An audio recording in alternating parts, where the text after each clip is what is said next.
नमस्कार दोस्तों, मैं डॉक्टर विजय एस यादव आप लोगों का इतिहास विषय की ऑनलाइन क्लास में स्वागत करता हूं। और आज हम आप लोगों को राष्ट्रीय आंदोलन के अंतर्गत मुसलमानों द्वारा आरंभ किए गए एक महत्वपूर्ण आंदोलन के विषय में पढ़ाएंगे। और इस आंदोलन के विषय में प्रमुख जितने भी एग्ज़ाम हुए उन सभी प्रश्न जो है एग्ज़ामों में इससे प्रश्न पूछे गए हैं।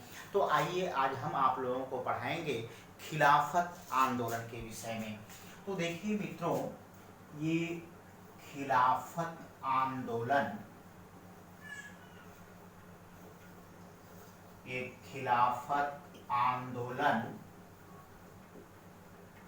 तो अब देखिए कि एक प्रश्न उठता है इससे दो कि ये जो खिलाफत आंदोलन था, यह आंदोलन आरंभ कब हुआ।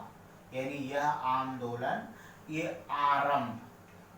आंदोलन आरंभ कब हुआ। तो देखिए कि यह नवंबर 1919 ईस्वी में आरंभ हुआ और समाप्त, यानी कब यह आंदोलन समाप्त हुआ। तो अब देखिए यह समाप्त हुआ 1924 ईस्वी में।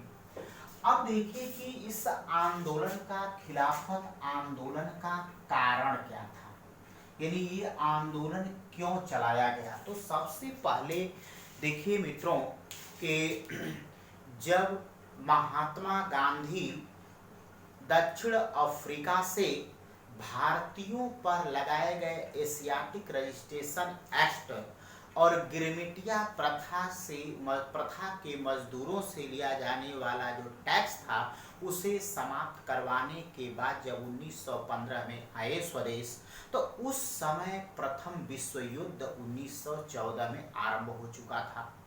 तो उस समय महात्मा गांधी ने ब्रिटिशों का, अंग्रेजों का सहयोग करने के लिए उन्होंने सैनिकों की भर्ती किया। तो उसमें हिंदू भी और मुसलमान भी दोनों भी भर्ती हुए।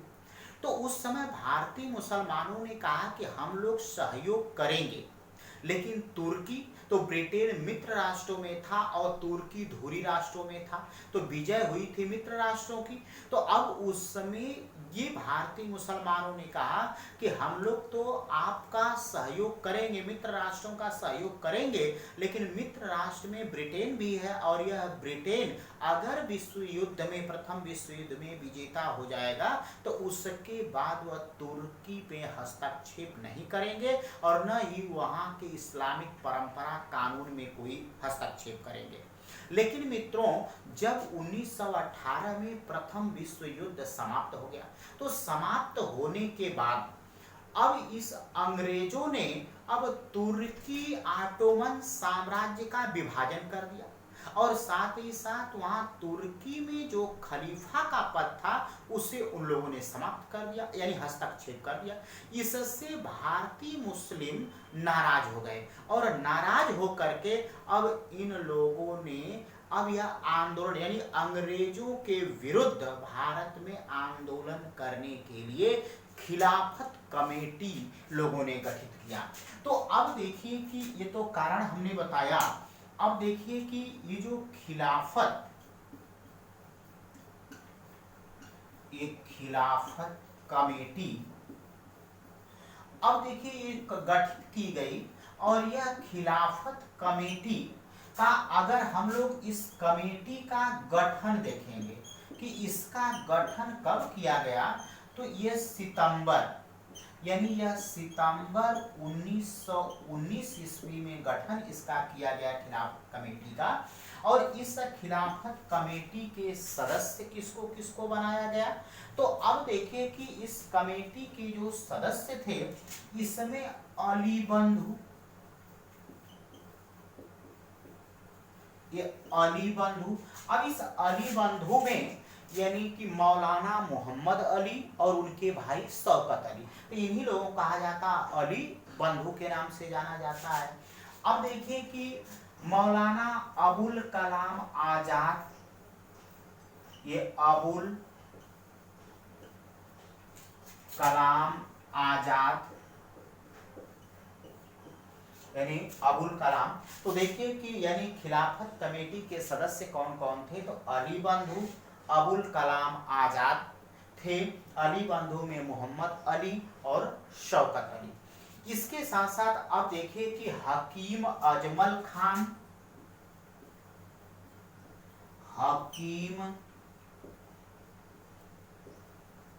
अजमल खान यानी हकीम अजमल खान, हसरत मोहानी,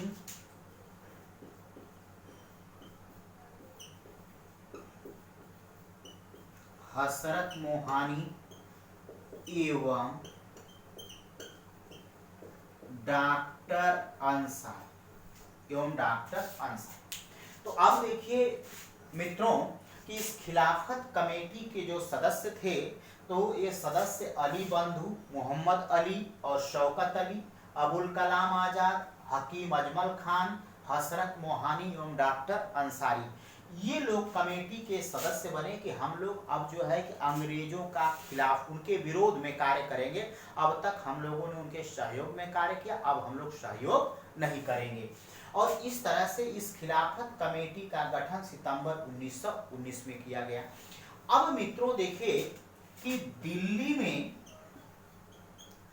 अब यह दिल्ली में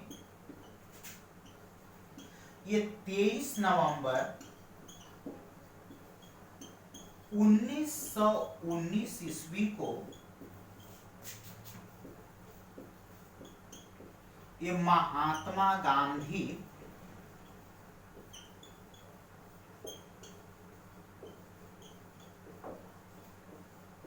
की अध्यक्षता में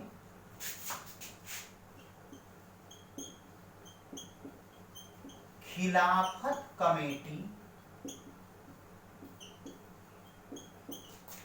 का सम्मेलन हुआ। अब देखिए कि मित्रों कि ये आप दिल्ली में 23 नवंबर 1919 ईस्वी को महात्मा गांधी को अध्यक्ष बनाया गया इस खिलाफत कमेटी का, और अध्यक्ष बना करके वहां पे सम्मेलन किया। और सम्मेलन करके अब ये हुआ कि अब हम लोग मुसलमान जितने हैं सभी लोग, अब हम लोग इन अंग्रेजों के विरुद्ध आंदोलन चलाएंगे, हम लोग आंदोलन करेंगे मित्रों।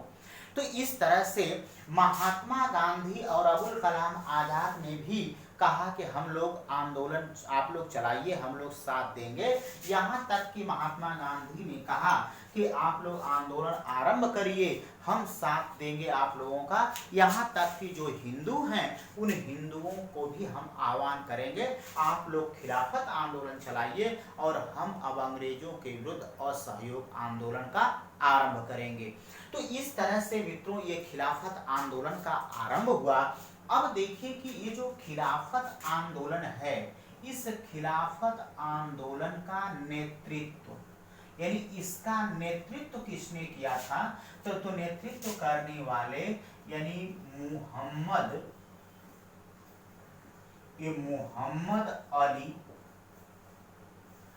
एवं शौकत अली, मोहम्मद अली एवं शौकत अली थे। अर्थात अब जो है कि ये देख रहे हैं कि ये जो नेतृत्व है, ये नेतृत्व किसने किया, तो यह अली बंधु ने, ये अली बंधु। यह आया हुआ प्रश्न पूछा गया है पीसीएस में कि खिलाफत आंदोलन का नेतृत्व किसने किया था मित्रों। इस खिलाफत आंदोलन का नेतृत्व करने वाले मोहम्मद अली एवं शौकत अली थे और इन्हें अली बंधु के नाम से जाना जाता है। तो इस तरह से मित्रों यह आंदोलन चला और यह आंदोलन इस तरह से चला। अब इसी आंदोलन के समय अब देखिए हिंदू और मुसलमान दोनों एक दिखाई दिए, दोनों लोग एक साथ हो गए। अब उधर हिंदुओं ने चलाया महात्मा गांधी के नेतृत्व में असहयोग आंदोलन और इधर खिलाफत आंदोलन चलने लगा और इस तरह से यह आंदोलन चलता रहा। अंततः चल करके 1924 ईस्वी में मित्रों, तो अब देखिए कि ये 1924 ईस्वी में जब ये आंदोलन समाप्त हुआ, कैसे कि जब अंग्रेजों ने अब तुर्की के खलीफा के पद को उन लोगों ने पुनः मान्यता दे दिया कि अब खलीफा, तुर्की का खलीफा का पद रहेगा। उन लोगों ने उस पद को समाप्त किया था, तो उन लोगों ने पुनः मान्यता दिया।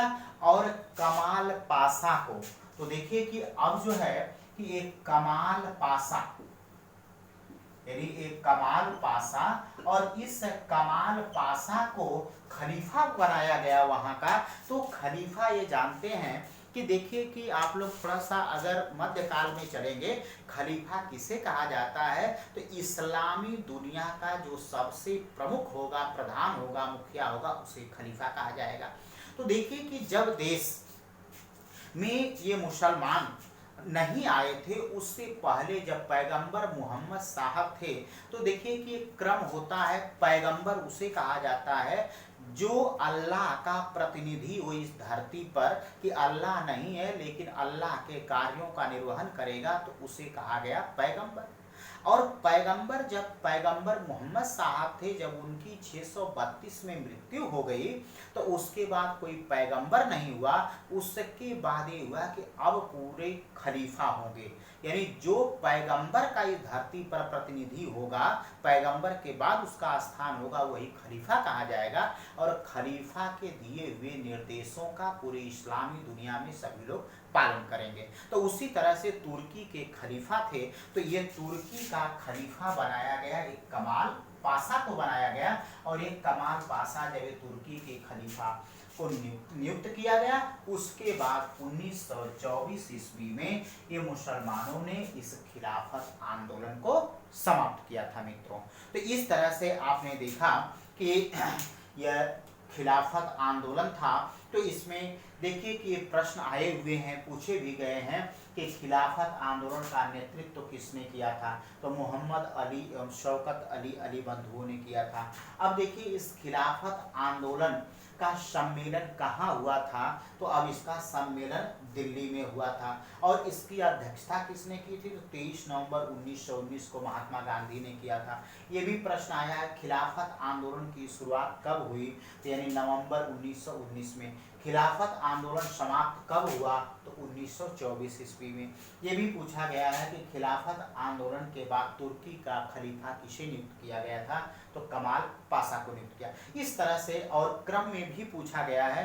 तो क्रम में आप जानते हैं कि अगर आंदोलनों की बात की जाए तो अहमदाबाद मिल मजदूरों का आंदोलन, उससे पहले अगर आप जाएंगे तो चंपारण आंदोलन, अहमदाबाद मिल मजदूरों का आंदोलन, खेड़ा आंदोलन। खेड़ा आंदोलन के बाद आप देखेंगे तो रोलेट एक्ट के बाद रोलेट सत्याग्रह के बाद जलियांवाला बाग हत्याकांड, जलियांवाला बाग हत्याकांड के बाद अब खिलाफत आंदोलन। तो इस तरह से मित्रों ये आपका खिलाफत आंदोलन था।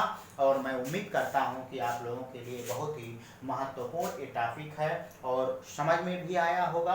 तो इस तरह से मित्रों अलग अलग हम इस तरह से आप लोगों को एक एक छोटी छोटी टॉपिक इस तरह से ऐसे पढ़ाते रहेंगे। और एक एक टॉपिक आप लोगों को इस तरह से ऐप पे और इस तरह से आप लोगों को इस चैनल पे मिलता रहेगा। बस मित्रों ये है कि आप लोगों का एक सहयोग चाहिए। सहयोग यही है कि आप जितने भी हमारे स्टूडेंट्स हैं, जितने भी बढ़े हैं, उन सभी लोगों को आप लोग एक दूसरे से जुड़े हुए हैं। मैं सभी लोगों से नहीं, लेकिन जो है इस समय सभी लोग नहीं जानते, कुछ लोग गांव हैं, तो आप सभी लोगों को जितने एक दूसरे के कड़ी चेन में लोग हैं, उनको कम से कम सूचित कर दीजिए कि नहीं इस चैनल को इस तरह से आप लोग सब्सक्राइब कर लीजिए, लाइक करिए, ताकि उन्हें भी वीडियो मिलती रहे, उन्हें भी क्लास उनकी भी मिलती रहे, कुछ चलती रहे, कुछ पढ़ते रहे लोग। नहीं बाद में कहेंगे कि सर आपने हमें बताया नहीं। अब उन लोगों को है कम से कम एक बार कॉल कर लेना चाहिए। कुछ लोग तो कॉल करते हैं, कुछ लोग संपर्क में हैं, वो लोग तो जानते हैं। जो लोग गांव चले गए हैं और एकदम संपर्क नहीं है, तो उन लोगों को जो है कि अब हम भी सूचित कैसे कर सकते हैं। तो आप लोगों की चेन जुड़ी होगी, तो आप लोग उन्हें संपर्क करिए और उन्हें बताइए। और जो है अधिक से अधिक आप लोग शेयर करिए, लाइक करिए, सब्सक्राइब करवाइए। धन्यवाद।